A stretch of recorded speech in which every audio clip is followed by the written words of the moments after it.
The disturbing answer as Hank Philippi Ryan investigates.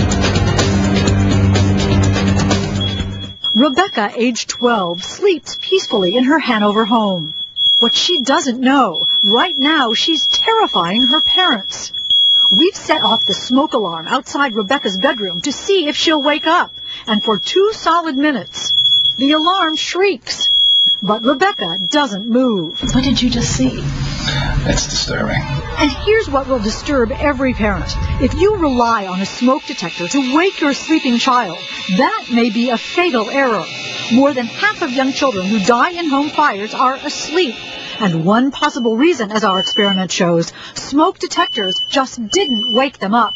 Lucy Walsh, age 3, Sister Hannah, age 5, Sister Olivia, age 7, 3-year-old Wyatt Campbell and his big sister Rebecca, all children of Quincy firefighters. Sometimes put them With back. the help of fire safety expert Lieutenant Bob Cervais, we first made sure all the kids understood the basics, the importance of having a fire drill. So you know what to do in case the real thing does happen. How a smoke alarm sounds. Beep, beep, beep. And what to do when you hear it. Your first job is to get out, stay out. We told them we'd be back some night to test their fire safety skills, and that when they hear the alarm, they should instantly get up and get out.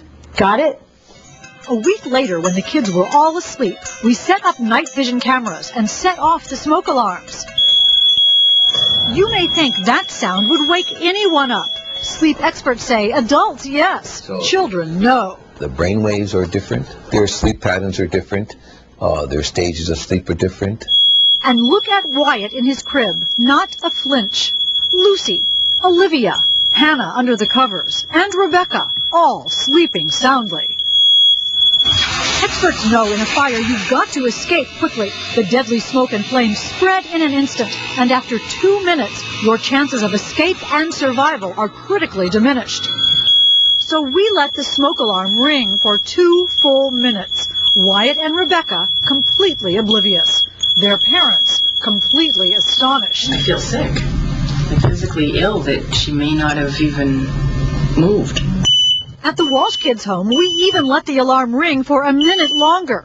Lucy, still no reaction. Hannah, nothing. At one point, Olivia sits up, then pulls the covers over her head to drown out the noise and goes back to sleep. Their parents watched in dismay. It doesn't work. It doesn't work. And fire experts know every second of delay may lead to disaster.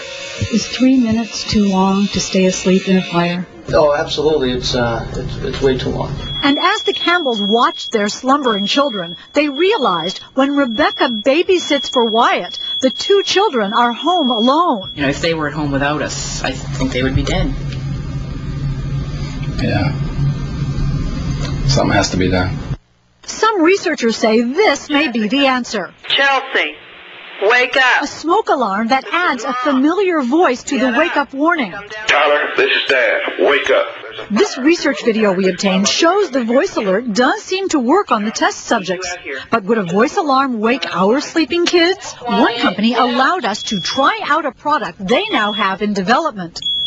Remember, every child slept through the alarm that beeps. Now watch as a new alarm adds the recorded voice of their parents. Lucy, wake up.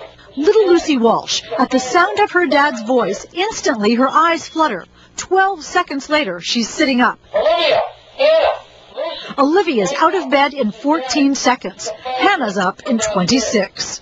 What kind of a difference could that make? Life or death? Wyatt, it's Mommy. You have to get out of bed. 3-year-old Wyatt Campbell takes longer, but in less than a minute, he's awake and then crying. Sister Rebecca, hearing her mother's voice, is awake in 6 seconds. Rebecca, wake up. It's Mom. It's a fire drill. She fights to get back to sleep, but she just can't ignore that voice. Rebecca, wake up. It's Mom. It's a fire drill. In 30 seconds, she's out of bed It's a fire drill. and into her father's arms. Wake up. Come out the hallway now. Experts emphasize smoke detectors are essential in every home. But for these parents at least, our experiment is a wake-up call to their limitations. What does that mean to you? The life of my children. I mean, what's more important than that? Parents can easily test in home fire drills to see if their children will wake up at the sound of the smoke detector.